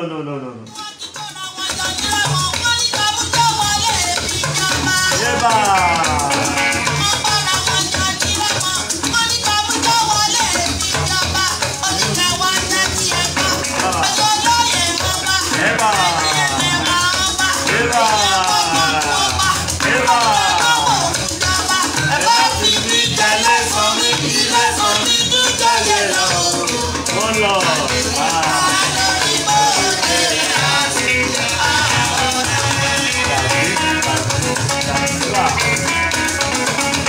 ẹ̀bọ̀n tó ń ta ẹja kíká táwọn ará ní èlò níjọ́ náà ẹja kíká mẹ́ta 400 naira 500 naira mẹ́ta ẹja kíká pọ̀mọ́ àdì gold pọ̀mọ́.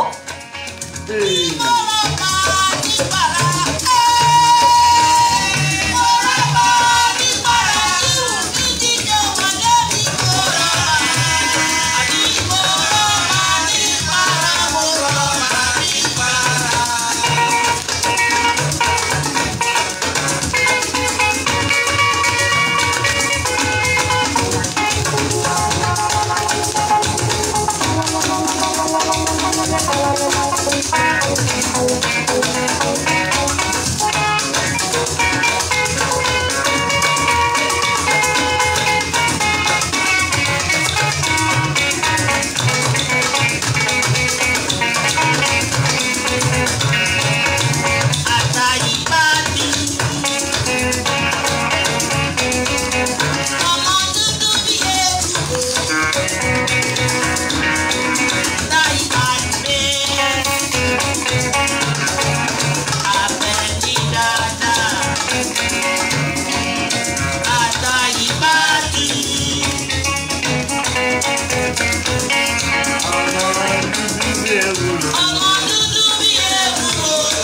àwọn orin ayé àtijọ́ ni ọ ẹ lè mọ̀ pé ìjókòó tó a ìjókòó àgbà ni. Àbẹ̀ní dáadáa. Nígbà.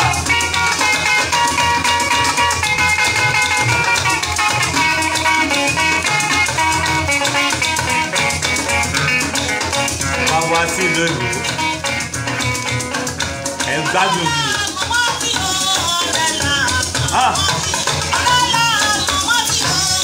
Nígbà.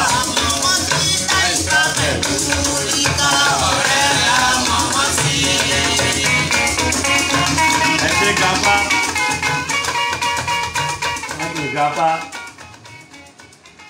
wọ́n lọ fọ̀rùn kẹ́yìn ẹ wò ọ̀nà ìrìbọ̀ bá sá pọ̀mọ́ táwọn rà ní 50p níjọ́sí àbí 1p 1 kọ́bọ̀ 2 kọ́bọ̀ láyé ìjọ́sí. 1969 mo kúrò ní primary school now 1969/70 school aláàárọ̀ làwa lọ standard tí òyìnbó fi sílẹ̀ fún wa wọ́n ṣẹ̀ṣẹ̀ ń ṣe àwọn lọ́sàn-án yẹn káà tó kúrò ní school ẹ wò ní bó ṣe rí gbà yẹn gbogbo Yaba ẹ lè sàn tán Yaba ẹ lè sọtọ bí kan wọn lọ rí bọbásá àti ẹ̀gbọ́n mi Jagaba Ìkòròdú road yẹn mọ́tò ń gbára wọn para wọn báyìí wọ́n lè ní Ìkòròdú road tẹ̀yìn rí lè ní ẹ wọ́n lè ní ẹmọyelé tọmú lọ gbóbi orthopedic wọ́n gé gbogbo ẹ dé tọpilá ọ̀nà yẹn nígbà àwọn ológun wọ́n tún ìlú yẹn ṣe dáadáa a máa rìn láti Maryland torí ibi tá a máa rìn wà gbogbo bẹ́ẹ̀ kọ́lẹ́ ti tà fáwọn onímọ́tò ni gbogbo àwọn tó nílé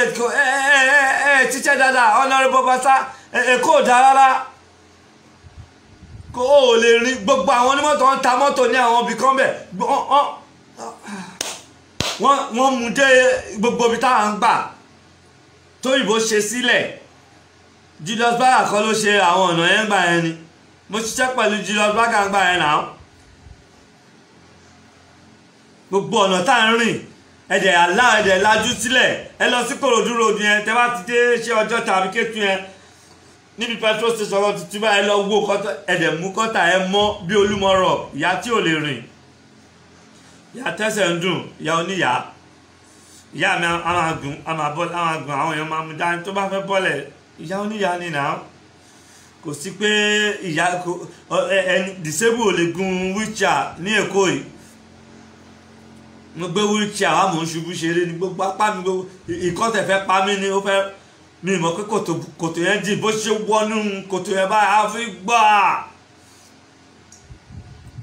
ṣé mo gbélé ni mi sọ́njọ́ sí náà pé kí n gbé sórí skútà mi ẹ̀gbọ́n mi Bọ́lá Ahmed Tinubu kẹ wá wo ìyà tí àwọn ọmọ onímọ́tò tẹ kó sójú títì tí wọ́n fi ojú wa rí àwọn ọmọ onímọ́tò tẹ kó síbẹ̀ ẹ̀gbọ́n mi Bọ́lá Ahmed Tinubu ṣé ẹ lè organize kankan kí ẹ organize kẹ sọ gbogbo àwọn people di corporate kan kọ́ good garage fún wọn kọ́ máa wọnú ilé kọ́ máa jáde ojú títì ni gbogbo wọn ti ń gbèrò àwọn ẹlẹ́wẹ̀ aṣáájú ni aṣáájú of APC ẹgbẹ́ bá dára látọ̀dọ̀ olórí ẹgbẹ́ ni tẹ́gbẹ́ bá dá látọ̀wọ́ olórí ẹgbẹ́ ni ẹ jókòó sínú AC ẹ lé 24 AC ẹ ló máa pa yín because ó máa dá ìdákúdá sílẹ̀ lára yín bí òtútù bó ṣe sán eegun àwa èmi àbúrò yín tí mo ń sọ̀rọ̀ yìí òtútù ti bà ayé mi jẹ́ ni mo ṣe sáwálé pé wò ó kí lóyìnbó dírọ ẹ̀ mú jọ òtútù ẹ lọ wo àwọn èèyàn bó ṣe ń fall sick nílùú òyìnbó ní àwọn nàìjà ni o ẹ wò wọ́n bó ṣe ń sick nílùú òyìnbó they want to come back home ṣé inú rọ́bìṣì òjò tó ń rọ̀ lẹ́nu jẹ́rẹ́ta yìí tẹ́ bá rí ọṣẹ́ tí òjò yẹn ń ṣe fún àwọn èèyàn ẹ̀gbọ́n mi ṣe pé ẹ lè fúnyàn lówó ẹ lè yáyàn lówó náà ìjọba yóò yáyàn lówó kò sí good arrangement nínú Èkó everybody kàn kú ṣẹ́ sí ni ọkàn kú báwo ló lè ṣe nípọ̀ àwọn ọmọ tó kàwé tó ti graduate mo rí àwọn boys ẹ̀ náà nǹkan tí ìdẹ́lọ́ fi try wọn mo kọ nǹkan jáde mo wá sọ pé mo ń lọ sádùúgbò náà ó dàbí pé ọ̀rẹ́ mi kan ló rán mi níṣẹ́ wíyá $10 àbí àwọn kan tó máa lọ ṣiṣẹ́ fún mo kàn gbé pépà yẹn mo gbélé ọmọ ọlọ́kadà yẹn lọ ó kà ó ṣe everything ó ní ọmọ ó gbé mi dé gbogbo bẹ̀ mí ní ó lọ school ni graduate ni ó lọ sí ṣé polytechnic lẹ́ ń pè àbí kankan tó fi ń gbé mi lọ fi ṣe báyìí ni ha àwọn ọmọ tó kàwé ọmọ ọlọ́mọ bọ́ àwọn ọmọ tẹ̀yìn àwọn gbádùn ní náà ọ̀nàrìbò bàṣá àwọn ọmọ yìí ń gbádùn náà wà ní etí wọn wà ń lo ìbò ẹ̀gbọ́n ìbẹ́lá pẹ̀ àwọn graduate Nàìjíríà ọmọ ọlọ́mọ tí ìyá wọn jẹ ìyá ẹ̀ mọ ìyá tí ìyá mi jẹ ìyá mi ń taṣọ rán ọmọ ìyá tèmi nígbà yẹn níjọ́ náà lọ́hùn. màmá mi provision màmá mi ń tà ní Yaba kọ́tẹ́jú oṣù provision àwọn àti ìyá Àbíbátù mọ́gàjì ojú títì ni gbogbo wọn wà nígbà yẹn àbí mo parọ́ provision ni màmá tèmi ń tà màmá forí tàbá ti dé láti school báyìí àpótí ìyá tí báyìí Bonvita Milo complete everything a máa rú báyìí pẹ̀lú àwọn mọ́là ẹ lọ wò ó sìn gbogbo bẹ̀ ò já mọ́ ẹ̀gbọ́n mi ẹ tún lù ṣe o àwọn ẹ̀rọ gbèrò yìí látẹ̀yìn ẹ lè ní kí ló sọ àwọn ẹ̀rọ tó mú wọn pẹ́ kó àwọn alátẹnujẹ ẹ kó wọn tira àwọn tó kí wọ́n á sọ tòótọ́ fún yín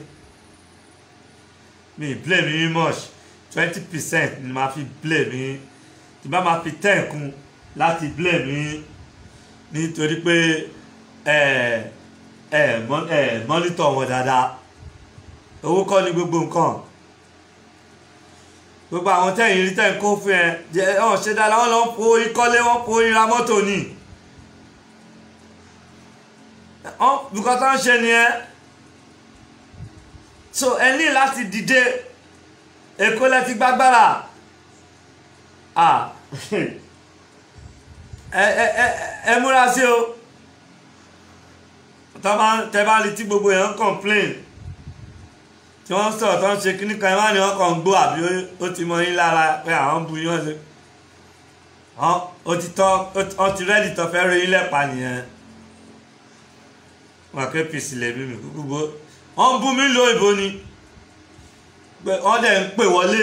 báyìí ni pé àká ó ti lọ Tinubu ti sẹ́ǹdì owó sí ẹ àwọn aráàlú òyìnbó ń gbọ́ bí ṣe ń sọ̀rọ̀ yìí wọ́n máa ń bú mi live báyìí ni pé Tinubu ti fún ẹ lówó ní mo rí Tinubu ò fún mi lówó kí n tó ṣẹ̀ṣẹ̀ wá pàpà lánàá pé a máa lọ́lé náà èmi ò rẹ́dì láti kú sí lóyìnbó mi ò rẹ́dì wàhálà òtútù ti pọ̀ jù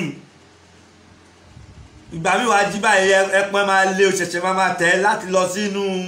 orí yíta ni wàá tẹ̀ báwọn máa dàbí róbò ìyá Ìjẹ̀bú ni kò ságbára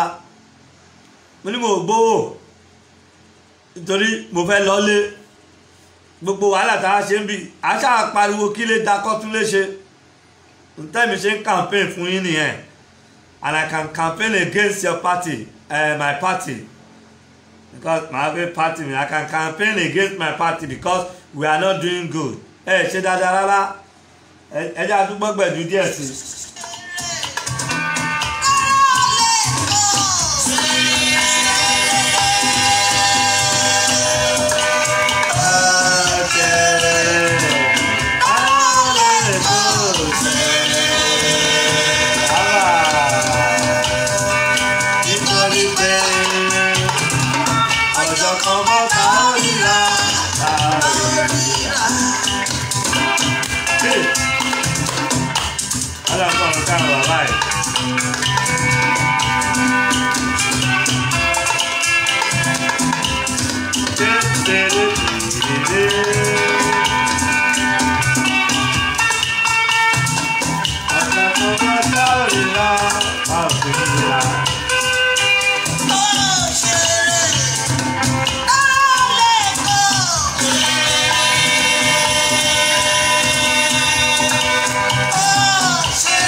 Bàbá ní ká tẹ̀ sí àwọn bàbá ó máa ṣe kíní díẹ̀ ẹ̀gbọ́n mi Bọ́lá Ahmed Tinubu Honorable Obasa àbúrò ni mo jẹ́ sí yín táwọn àbúrò yín bá ń sọ̀rọ̀ fún yín ẹ̀gbọ́n lísìn o àwa la súnmọ́ráàlú o ẹ̀yin ò súnmọ́ráàlú o big man lẹ́yìn ṣe lẹ́yìn o ẹ̀ mọ̀ the right people ẹ máa ṣiṣẹ́ fún yín nílùú Èkó ò dáa Èkó ò dáa Èkó ti bàjẹ́ jù Èkó ti dọ̀tí jù Èkó ti dọ̀tí. Gbogbo àwọn tẹ́ ń gbé wọn they are not doing good outside, they are not doing the job very well. Wọ́n ṣe dáadáa wọ́n kàn ń ra mọ́tò ń ra jeep wọ́n ń kọ́lé wọ́n ń ṣe everything. Ọ̀nà dẹ̀ ń worse gbogbo ẹ̀ dẹ̀ ń bàjẹ́ sí. Ok púpọ̀ ẹ̀yà gbọ́gbọ́ ẹ̀ kí wọ́n sọ nǹkan tó ṣẹlẹ̀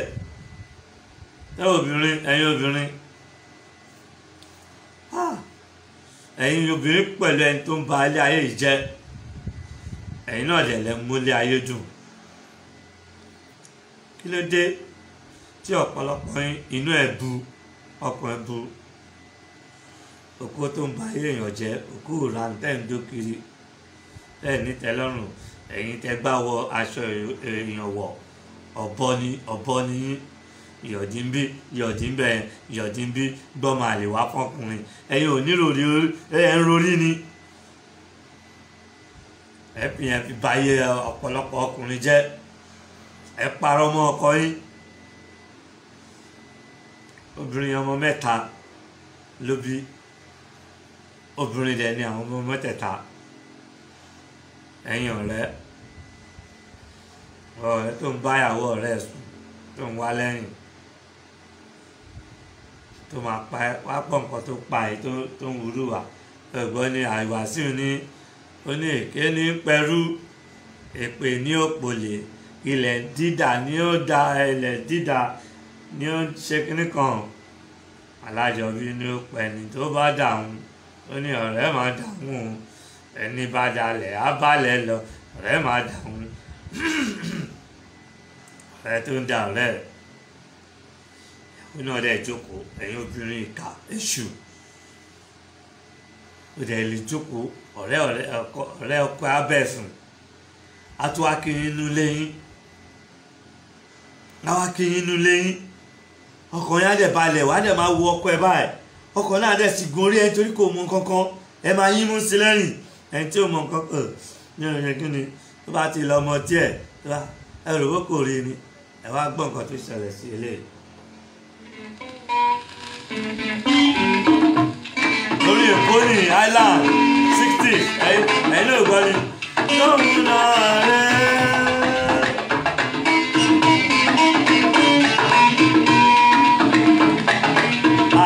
ìyọ̀dá o. ọlọ́pàá ọ̀rọ̀ bẹ́ẹ̀ alájà. ìyọ̀dá o. ẹ̀wà. ìyọ̀dá o.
kókó ọlọ́run fọ̀rùn kẹ́yìn ọlọ́run fọ̀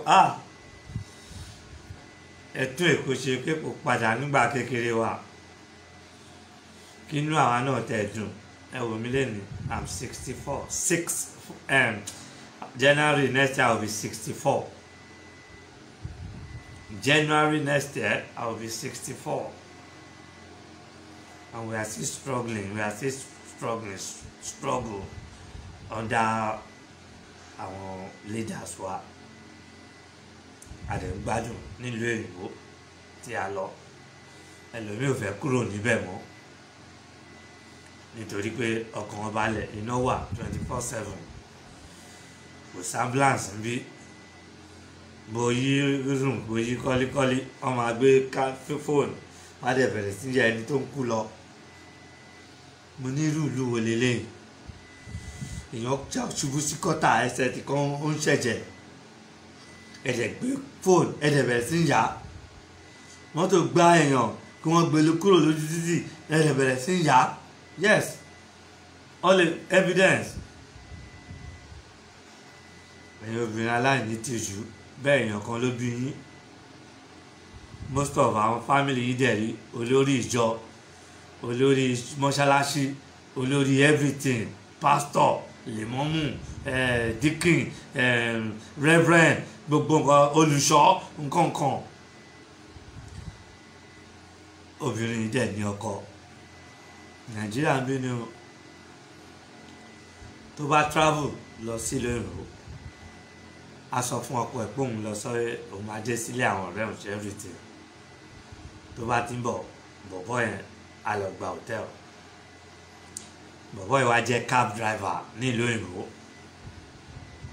but ọ̀rẹ́ ọkọ ẹ̀ ní tí wọ́n ti jọ ṣe ìyàwó fún obìnrin yìí níbí kó tó di pé òun náà travel lọ sílùú èkó ọkọ obìnrin yìí náà tó bá travel wọ́n tó bá travel ilé ọ̀rẹ́ yẹn ló máa ń dé sí táwọn bàbá ṣe sọ ni wọ́n orí làbá bọ àbá fòrìṣà sílẹ̀ ẹ bọ orí yìí orí làbá bọ àbá fòrìṣà sílẹ̀ òyìnbó ní if you can't serve the time don't do the crime ẹ̀yin máa máa wá bàbá aládùúrà kan tó máa bá yín wá Jésù kiri kan máa bá yín wá yes tóun gan mọ Jésù ni ṣóun gan mọ àfàmọ aládùúrà Muhammed sallallahu alaihi wasallam ṣé o mọ̀ ni ṣe fún gbogbo kánú ìwé ni ẹ̀yin èèyàn ẹranko èèyàn tẹkọ̀ gbé aṣọ èèyàn àwọ̀ èèyàn ẹgbẹ́ wọ̀ but inú yín bu òróòrùn sá yàtọ̀ sí àpàyàn ṣé o ti pa ọkùnrin yẹn ọ̀rẹ́ tẹ́pẹ́ ti jọ bẹ̀ẹ́ kékeré ìjọ ṣẹ́fìrì tó dẹ̀ báyàwó ẹ̀sùn nínú ọmọkùnrin méjì ní ti bọ̀bọ̀ yẹn nínú ẹ̀.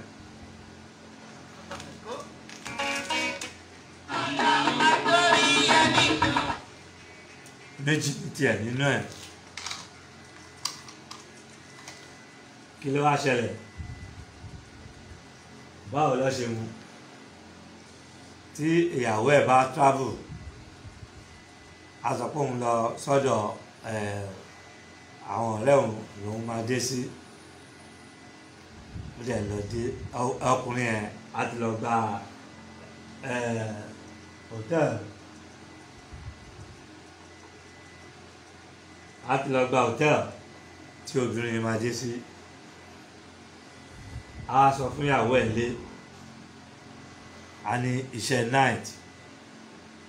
lòun máa ṣe a sọ fún ìyàwó ẹ̀ bẹ́ẹ̀ iṣẹ́ night lòun máa ṣe tí obìnrin yẹn bá ti dé ìyàwó ẹ̀ yìí ó dẹ̀ mọ obìnrin yẹn náà obìnrin á sọ fún pé òun wà ní ibòmíì mẹ́wàá ọkọ ẹ̀ tó jẹ́ ọ̀rẹ́ bọ̀bọ̀ ẹ̀ ó ti bá gba hòtẹ́ẹ̀lì yẹn ló ti máa lọ bá á dẹ̀ máa bá obìnrin sùn níbẹ̀ tẹ́yìn náà ibẹ̀ ló ti máa bá sùn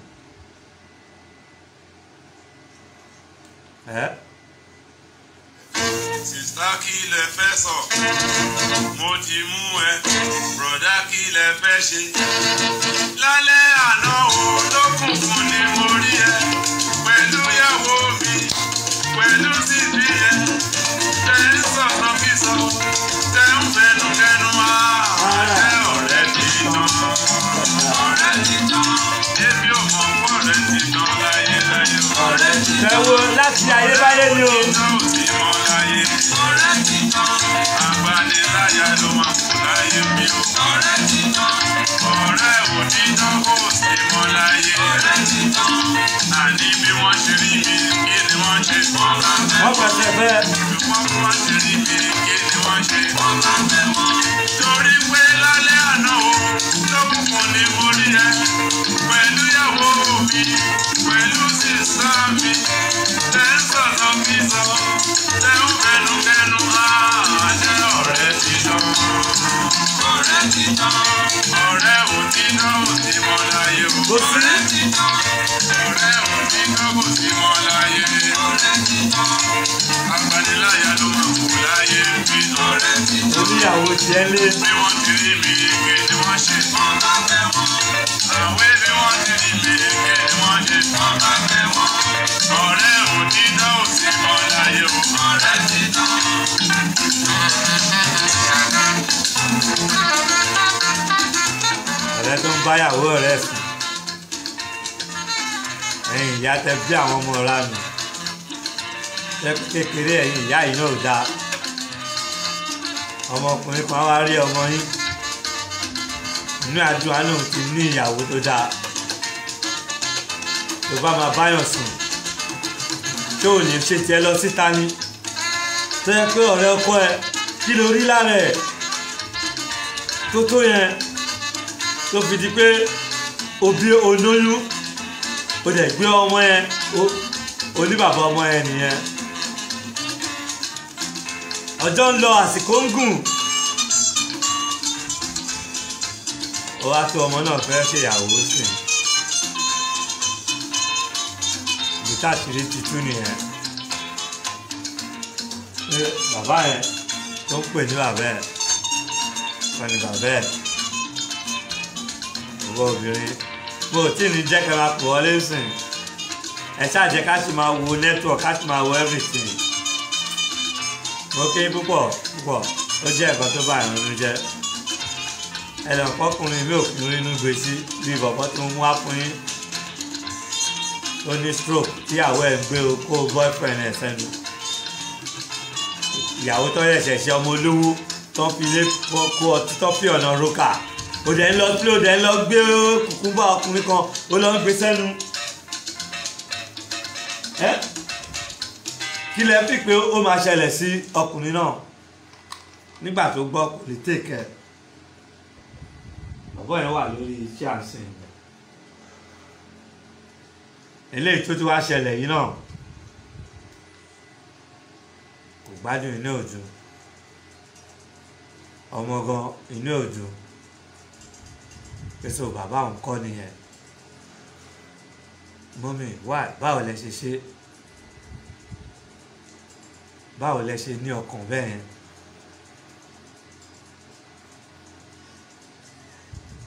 Ọkàn burúkú ilé èèyàn kan lẹ́ ń dàrú yẹn.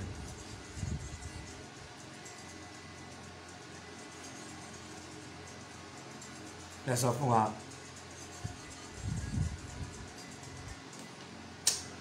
Mo kí yín púpọ̀ ẹ jẹ́ ká fètò ẹ síbi a máa continue inú mi ò dùn lẹ́yìn tó ṣẹlẹ̀ sí mo mọ̀ ní London káwọn ọ̀rẹ́ mi tó pè mí sọ pé ọ̀rẹ́ ẹ lágbájá báyìí ọmọ ẹ fẹ́ ṣe ìyàwó àbọ̀ ẹ fẹ́ ṣe ọmọ ẹ tó mọ̀ pé first daughter ẹ pé kì í ṣe ọmọ ẹ. ọlọ́mọba èmi máa dánwó ẹ̀ o. Mo kí yín púpọ̀. Ìlú Èkó tó mi ó tẹ́jú. Ìnáwó Èkó lè jù o. Ìlú Èkó tó mi ó tẹ́jú. Ìnáwó Èkó lè jù o. Ọkọ ni ó sanwó ilé. Ọkọ ni ó sanwó iná. Bẹ́ẹ̀ni. Ọkọ ni ó sanwó alágbà. ẹsẹ̀ yẹn lérí. Ọkọ ní ó ra aṣọ ọdún. Mo ti bẹ̀rẹ̀ máa fi wọlé sí ẹ má ti fi wọlé. Kó tó sanwó Ẹ jẹ́ ká get everything ready. ìkíní ẹsẹ̀. Mo ti bẹ̀rẹ̀ máa fi wọlé ẹ má wọlé. Mo rí kọ́ọ̀lù yín bọ̀. Tó bá tásìkò máa sọ fún yín. Ẹ máa lọ gbọ́ ní YouTube àti Facebook.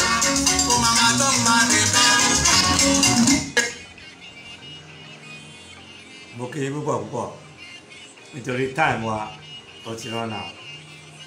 Ó ti gbà.